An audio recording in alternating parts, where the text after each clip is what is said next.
Saints and Jaguars faced off tonight at the Superdome for the second preseason game of the year, and it was also the first game at the Dome. That game is still going on right now, and Doug Mouton is going to have full highlights coming up a little later in the show. But it's also the first game under the city's vaccine or negative COVID test policy. And Mike McDaniel's been joining us outside of the Dome tonight with keeping tabs on what's happening. How did things go for the first night of this, Mike?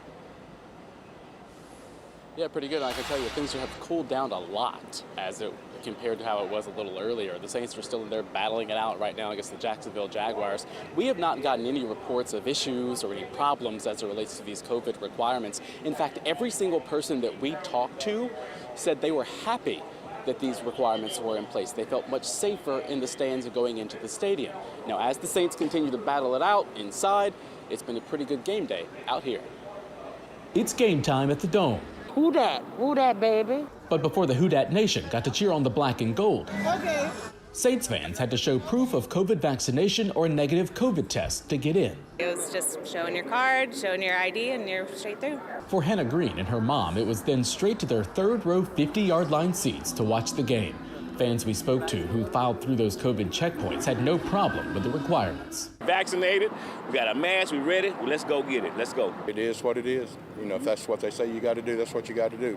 Personal preference. If you want to come to the game, you got to show the card. I have my hand sanitizer. I'm going to keep my mask on and do what's protocol. For folks who have not been vaccinated, many scored a shot outside. One-stop shop. Travis Collada is from Slidell and sells programs at the game. In Slidell, we went to all the Walgreens and CVS pharmacies and all, and they were all booked up. You got to make appointments for them. Since the city's mandate only requires at least the first dose of a vaccine, Collada went to work and got to watch the Saints play. The city's top doctor says even though you're not fully protected immediately after a shot, the city is trying to be flexible with people. What that one shot does is that sets you up to protect you for the foreseeable future, right? It's much more protective than that test that you're going to show. For fans, it's all about the experience, and if that means masking up, being vaccinated, or testing negative, it's all worth it. Whatever will keep us safer and get us back to a little bit more normalcy, I think will be great.